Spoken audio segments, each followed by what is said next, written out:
Alain Finkielkraut a énormément fait parler de lui le 11 janvier dernier après une interview accordée à LCI. Son intervention lui a donc valu d'être congédié par LCI. La direction de la chaîne condamne les propos tenus par Alain Finkielkraut sur son antenne.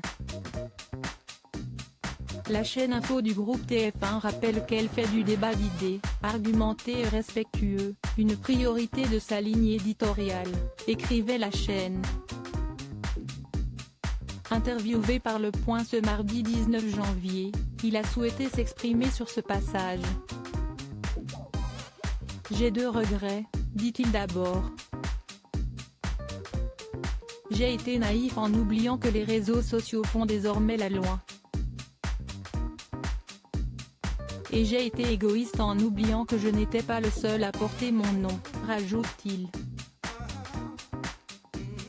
En effet, il a ensuite mentionné sa famille en déclarant « D'autres que moi qui devraient avoir le droit d'exister par eux-mêmes sont contraints de répondre de ce que la mauvaise foi ambiante appelle mes dérapages.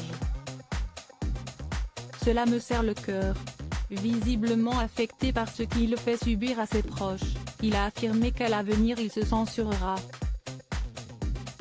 Non pas pour complaire à la nouvelle mode morale, mais pour ne jamais rien dire qui puisse mettre en difficulté les miens. Invité de LCI le 11 janvier dernier, Alain Finkielkraut était revenu sur l'affaire Olivier Duhamel. Une histoire qui fait beaucoup parler d'elle et que le philosophe et écrivain a souhaité évoquer.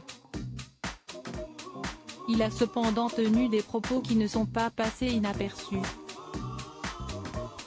Il a d'abord expliqué que la justice recherche le cas dans sa singularité. Il déclare ensuite qu'on n'a pas les éléments et quand on essaye de le faire, on se demande s'il y a eu consentement ou une forme de réciprocité. Ce à quoi il affirme on vous tombe immédiatement dessus. David Pujada, désemparé et surpris par ces propos rappelle une évidence en rétorquant immédiatement, parce qu'on parle d'un enfant de 14 ans. Une analyse à laquelle Alain Finkielkraut a souhaité déclarer « On parle d'un adolescent. Ce n'est pas la même chose. Même pour spécifier le crime, il faut savoir s'il y a consentement ou non. Quand vous cherchez la spécificité, on vous accuse de complicité de crime. » Il a ensuite précisé qu'Olivier Duhamel a commis un acte répréhensible. Ce qu'il a fait est très grave, il est inexcusable. Des propos qui ont déclenché une polémique sur les réseaux sociaux.